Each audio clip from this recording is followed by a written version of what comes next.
for this acknowledgement. So, pwede na ako matulog kasi dami kong puyat. Ako po nag-edit nun. Ako lang talaga. So, it is nakakataba ng puso kasi yung pinaghirapan at pinagdaanan natin talaga. Only a looper can know. Di po ba?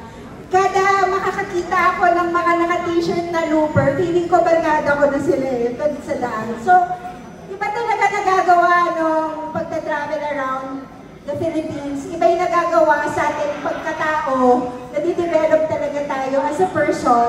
Kung dati, medyo suplada ka, hindi ka nakikipag-usap.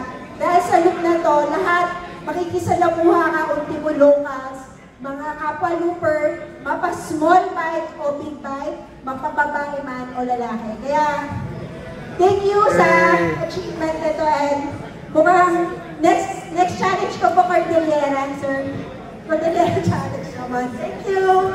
Thank you so much and again, congratulations! Yay! Next up, ladies and gentlemen, we are to get to know our second placer. Let us acknowledge again.